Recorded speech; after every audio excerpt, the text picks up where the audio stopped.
కరుణ్ దాదాపు 19,000 పైచిలకు ఓట్ల మెజారిటీతోనైతే ప్రస్తుతం కాంగ్రెస్ పార్టీ కొనసాగుతున్నది. ఈ మెజారిటీని దాటి బీఆర్ఎస్ ముందుకు వచ్చి ముందుకు రావాలంటే దాదాపు 20,000 ఇంకొక 5,000 2,000 3,000 23,000 ఓట్లు కావాలి. కాబట్టి ఇప్పుడున్న డివిజన్లు ఏదైతే బోరబండ కావచ్చు అట్లాగే ఎర్రగడ్డ కావచ్చు ఈ రెండు డివిజన్ల ఓట్లు ఇంకా లెక్కించాల్సి ఉంది. ఈ రెండు డివిజన్ల పరిధిలో బీఆర్ఎస్ పార్టీకి అన్ని ఓట్లు పడతాయని మనం ఎక్స్పెక్ట్ చేయలేము.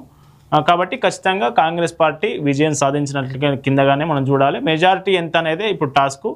అయితే బీజేపీ విషయంలోకి వస్తే ఒకంత హిందువులంతా ఓటు బ్యాంక్గా మారలేదని చెప్పవచ్చు. ఎందుకంటే సీఎం రేవంత్ రెడ్డి స్వయంగా ప్రచారం చేస్తూ కాంగ్రెస్ అంటే ముస్లిం అంటే కాంగ్రెస్ ఇట్లాంటి కీలక కామెంట్ చేశారు.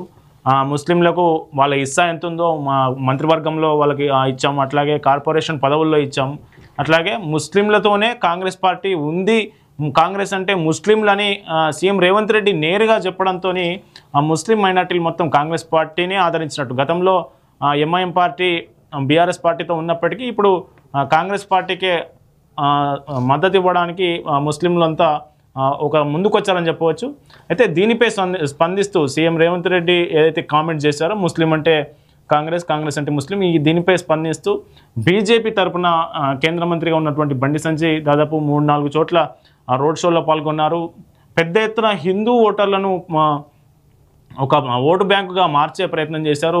అందులో భాగంగానే వాళ్ళను హిందువులంతా బొట్టు పెట్టుకుంటే వాళ్ళంతా బీజేపీకి ఓటేయండి, ఖచ్చితంగా హిందువులంతా ఓటు బ్యాంక్గా మారాలి, కాంగ్రెస్ ముస్లింలను చూస్తూ ఉన్నది, ముస్లింలు కాంగ్రెస్ పార్టీ అయితే మళ్ళీ హిందువులకు బీజేపీ పార్టీ కాబట్టి బీజేపీకి ఓట్లు మారండి. ఎందుకంటే బంజారా హిల్స్లో పెద్దమ్మ గుడిని కూల్చేశారు. ఆ కారణంగా 100 గజాలు అడిగితే పెద్దమ్మ గుడికి ఇవ్వకుండా దాన్ని కూల్చేసిన పరిస్థితి, గుడిని కూల్చేశారు, అమ్మవారిని తీసుకెళ్లారు, రాత్రికి రాత్రి చేశారు. ఇది అదే కబరస్థాన్, ముస్లిం మైనార్టీల కోసం కబరస్థాన్కి మాత్రం ఎకరాల కొద్దీ జాగా కేటాయించారు. దీన్ని ఖచ్చితంగా అందరూ హిందువులందరూ దీన్ని ఆలోచించాలి, కొంచెమైనా ఆలోచించండి. బీజేపీ వస్తే మీ పరిస్థితి ఇక్కడున్న జూబ్లీ హిల్స్ నియోజకవర్గ పరిస్థితి మారుస్తుంది, ఇక్కడ ఉన్నటువంటి రోడ్లు మారుస్తుంది, కనీస సౌకర్యాలు మెరుగుపరుస్తుందని పదే పదే చెప్పే ప్రయత్నం చేశారు. అటు కేంద్ర మంత్రి కిషన్ రెడ్డి కూడా దాదాపు 20కి పైగా బైక్ ర్యాలీలు కావచ్చు, రోడ్ షోలు కావచ్చు, కార్నర్ మీటింగ్లు కావచ్చు, పదే పదే ప్రతి ఇంటిని చేరి వాళ్ళు ఓట్లను అభ్యర్థించిన పరిస్థితి. కార్పెట్ బాంబింగ్ అనే ఆ విధానాన్ని ఇక్కడ ఇంప్లిమెంట్ చేసి జూబ్లీ హిల్స్ నియోజకవర్గానికి సంబంధించి దాదాపు 8 మంది ఎంపీలు, 8 మంది ఎమ్మెల్యేలు, పార్టీల జిల్లా అధ్యక్షులు, అట్లాగే ఎమ్మెల్సీలు 3 వీళ్ళంతా ఆయా ఏరియాల్లో ప్రచారం చేశారు, పెద్ద ఎత్తున తిరిగారు. కానీ హిందువులంతా ఓటు బ్యాంక్గా మారలేదు. అటు నవీన్ యాదవ్ యూసఫ్గూడ ప్రాంతంలో అతను చేసినటువంటి కార్యక్రమాలు కావచ్చు కొంత అటు పోయారు, కొంత బీఆర్ఎస్ పార్టీ వైపు.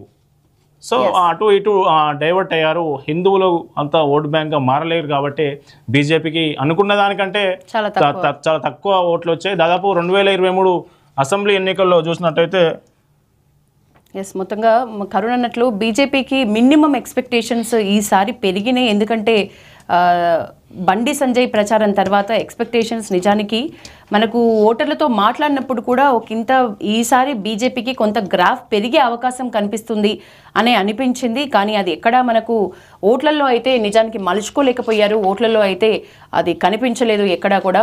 కాంగ్రెస్కి ఉన్నప్పటికీ కూడా చాలా టఫ్ ఫైట్ ఉంటుంది. కొంచెం తేడాతో అనుకున్న పరిస్థితి పూర్తిగా మారటానికైతే స్వయంగా ఇందాక కరుణ్ అన్నట్లు సీఎం బరిలోకి దిగటం, ప్రచార కార్యక్రమాన్ని భుజానికి ఎత్తుకోవటం, ప్రచారం చేయటం చాలా ప్లస్ అయిందని అనుకోవాలి. అలాగే క్యాండిడేట్ విషయంలో కూడా అదొక మంచి సెలక్షన్. గానే ఎంతమంది విమర్శించినా నవీన్ యాదవ్కి సంబంధించి చాలా విమర్శలు వచ్చాయి మనకు బీఆర్ఎస్ నుంచి, ఇతర పార్టీల నుంచి, ఇతర వ్యక్తుల నుంచి.